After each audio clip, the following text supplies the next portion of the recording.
কৃষকদের মতো রাজ্যে প্রাণী কৃষকদের পশুপালনে উৎসাহিত করার লক্ষ্যে 2023-24 অর্থ বছর থেকে মুখ্যমন্ত্রী প্রাণী পালক সম্মান নিধি যোজনা সূচনা করা হয়। এই পরিকল্পনায় প্রাণী সম্পদ বিকাশ দপ্তর প্রাণী চাষীদের বছরে 6,000 টাকা করে আর্থিক সাহায্য প্রদান করে। এই প্রকল্পের দ্বিতীয় পর্যায়ের আর্থিক সাহায্য প্রদান অনুষ্ঠানের সূচনা হলো শুক্রবার।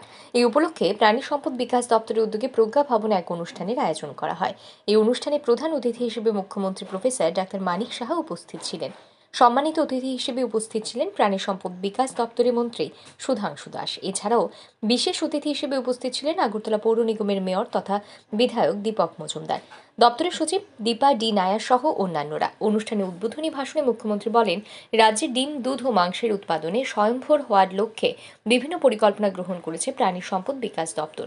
এই সমস্ত ব্যবস্থা গ্রহণের ফলে রাজ্যের প্রাণী কৃষকরা উৎসাহিত হবেন এবং এতে করে রাজ্যের জিডিপি আরও অনেক বৃদ্ধি পাবে বলে আশা প্রকাশ করেন মুখ্যমন্ত্রী। মুখ্যমন্ত্রী আরও বলেন, দেশে প্রাণী সম্পদ বিকাশের লক্ষ্যে কাজ করে চলছেন প্রধানমন্ত্রী নরেন্দ্র মোদী। প্রধানমন্ত্রী এই দিশাকে সামনে রেখে রাজ্য সরকার কাজ করে চলছে। এই গোকুল গ্রাম আমরা রাষ্ট্রীয় গোকুল মিশনে 10টা ভিলেজের মতো আইডেন্টিফাই করা হয়েছে।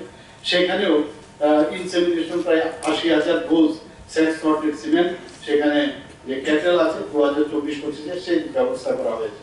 সব দিক দিয়ে বিচার করলে আমরা যা দেখি, এই ডিপার্টমেন্ট অনেক উন্নত ধরনের চিকিৎসা ব্যবস্থা এবং আর্থিকভাবে যদি কোনো সমস্যা হয় সমস্ত কৃষকদেরকে দেখে রাখা, সাহায্য করা, সেই ব্যবস্থা করা হয়েছে।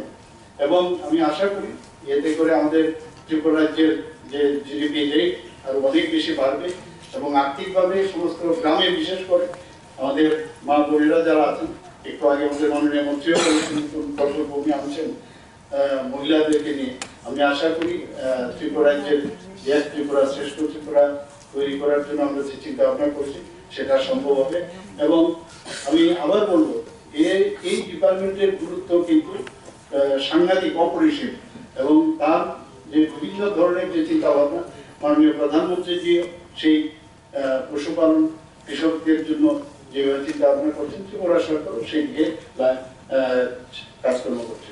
অনুষ্ঠানে বক্তব্য রাখতে গিয়ে প্রাণী সম্পদ বিকাশ দপ্তরের মন্ত্রী সুধাংশু দাস জানান, প্রাণী কৃষকদের উৎসাহিত করার লক্ষ্যে 2023-24 অর্থ বছর থেকে প্রাণী কৃষকদের আর্থিক সহায়তা প্রদানের জন্য মুখ্যমন্ত্রী প্রাণী পালক সম্মান নিধি যোজনা চালু করা হয়েছে। এতে করে কৃষকদের মতো তারাও বছরে 6,000 টাকা করে সহায়তা পাবেন। মন্ত্রী সুধাংশু দাস আরও জানান, রাজ্যে ডিম এবং দুধের প্রচুর চাহিদা রয়েছে। চাহিদা অনুসারে রাজ্যে ডিম এবং দুধের যোগান অনেকটাই কম। এই ক্ষেত্রে রাজ্যে বিশাল বাজার পড়ে রয়েছে। ইচ্ছুক প্রাণী চাষীদের এই লক্ষ্যে এগিয়ে আসার জন্য আহ্বান জানিয়ে মন্ত্রী বলেন, তাদের সহযোগিতার জন্য প্রস্তুত প্রাণী সম্পদ বিকাশ দপ্তর। পশুদেরকে বা গরুর বাচ্চাকে তার সঠিক পরিমাণে খাদ্য দিতে পারে যাতে সে সুরক্ষিত থাকতে পারে। তো এই স্কিমটা আমাদের রয়েছে। আজকে মাননীয় মুখ্যমন্ত্রী হাত ধরে এটাও আমরা প্রদান করব সিজিএম। এর বাইরে পোল্ট্রি, ডাকারি গত বছর আমরা প্রায় 47,000 মতো দিয়েছিলাম পোল্ট্রিতে, যদিও এই বছর কম দিয়েছি আমরা 36,000, কারণ আগের বছরে মুখ্যমন্ত্রী স্বনির্ভর যোজনার কিছু স্কিম বাকি ছিল। এই বছর আমরা 36,000 দিয়েছি পোল্ট্রিতে। ডাকারিও আমরা দিচ্ছি।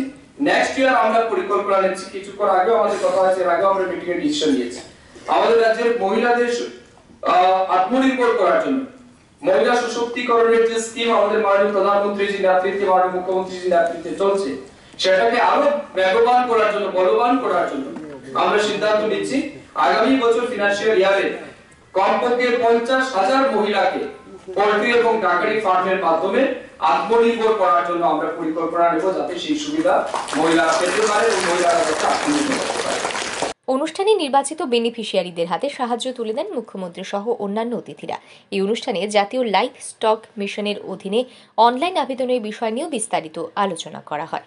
ব্যুরো রিপোর্ট, আর ই নিউজ।